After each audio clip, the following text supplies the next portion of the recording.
Everyone, कैसे हैं आप सब। आज हम आपको पढ़ाएंगे क्लास 5 लेसन में। तो लेसन का नेम है राख की रस्सी। तो अब हम पढ़ना शुरू करते हैं। चलो अब आप पढ़ने के लिए स्टार्ट हो ना। चलो अब हम पढ़ना शुरू करते हैं। लोनपो पर एक तिब्बत के 20वें राजा सोनगवेसन गप्पो के मंत्री थे। वे अपनी चालाकी और हाजिर जवाबी के लिए दूर दूर एक मशहूर थे। कोई उनके सामने टिकता न था। चैन से जिंदगी चल रही थी, मगर जब उनका बेटा बड़ा हुआ था, उनके लिए चिंता का विषय बना हुआ था। कारण यह था कि वह बहुत भोला था, होशियार, उसे छूकर भी नहीं गई थी। लोनपो गार ने सोचा, मेरा बेटा बहुत सीधा साधा है, मेरे बाद इसका काम कैसे चलेगा। एक दिन लोनपो गार ने अपने बेटे को 100 भेड़ें देते हुए कहा, तुम इन्हें लेकर शहर जाओ, मगर इन्हें मारना या बेचना नहीं, इन्हें वापस लाना। 100 जौ के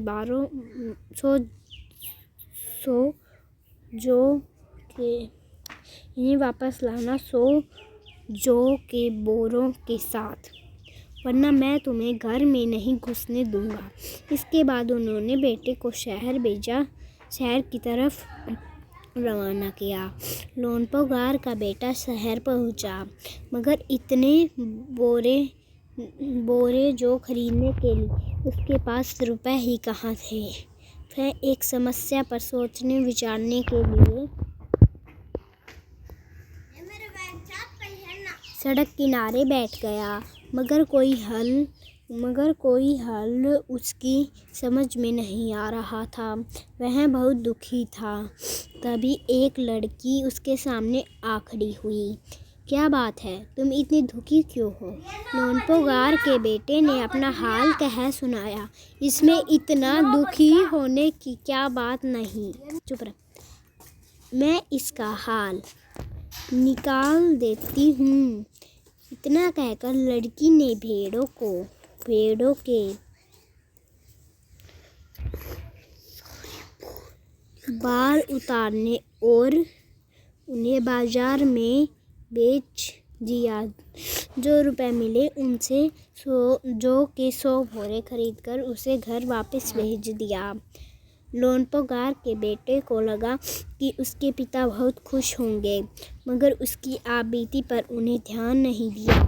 वह उठकर कमरे से बाहर चले गए। दूसरे दिन उन्होंने अपने बेटे को बुलाकर कहा, पिछली बार भेड़ों के बाल उतारना बेचना मुझे ज़रा पसंद नहीं आया। अब तुम दोबारा उन्हीं भेड़ों को ले जाओ, उनके साथ जो 100 बोरे लेकर ही लौटना।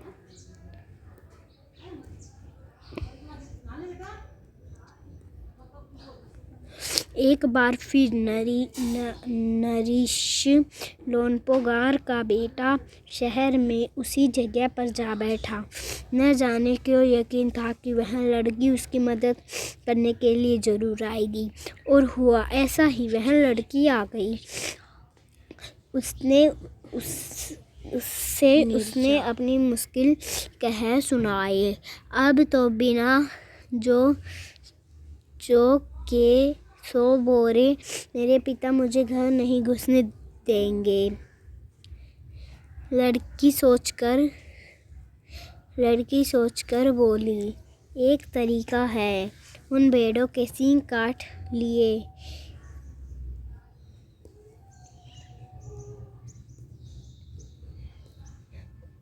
उन्हें बेचकर जो रुपए मिले उनसे 100 बोरे और जो खरीद लेना। बोरो लोनपो गार के बेटे को सौंपकर लड़की ने उसे घर भेज दिया। भेड़ और जौ के बोरे पिता हवाले करते हुए लोनपो गार का बेटा खुशी था। लड़की ने लड़की से कहो कि हमें 9 हाथ की राख की रस्सी बना कर दे। उनके बेटे ने लड़की के पास जाकर पिता का संदेश दोहराया। लड़की ने एक शर्त रखी।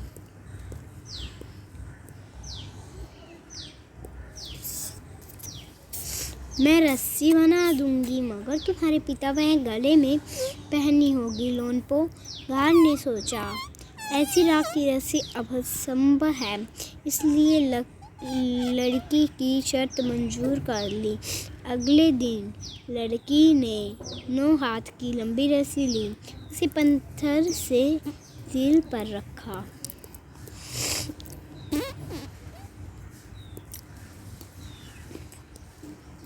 और जला दिया।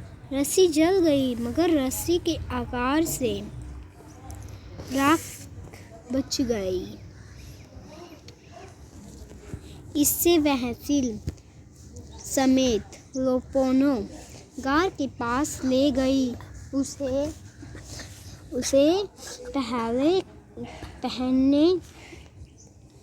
पहनने के लिए कहा। लोनपो गार रस्सी देखकर चकित रह गए। वे जानते थे कि राख की रस्सी को गले में पहनना तो दूर की बात, उठाना भी मुश्किल है। हाथ लगते ही वह टूट जाएगी। लड़की की समझदारी के सामने उनकी अपनी चालाकी धरी रह गई। बिना वक्त गवाए लोनपो गार ने अपने बेटे की प्रस्ताव लड़की के सामने रख दिया। धूमधाम से उन दोनों की शादी हो गई।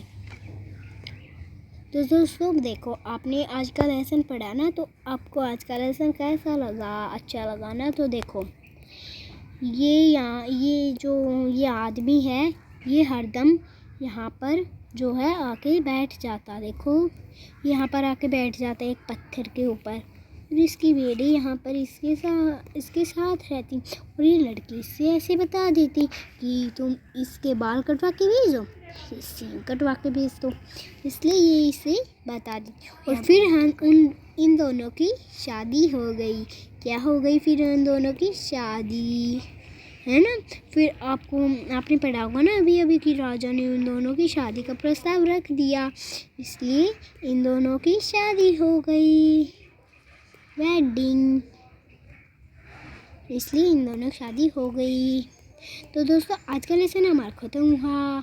आपको लेसन कैसा लगा?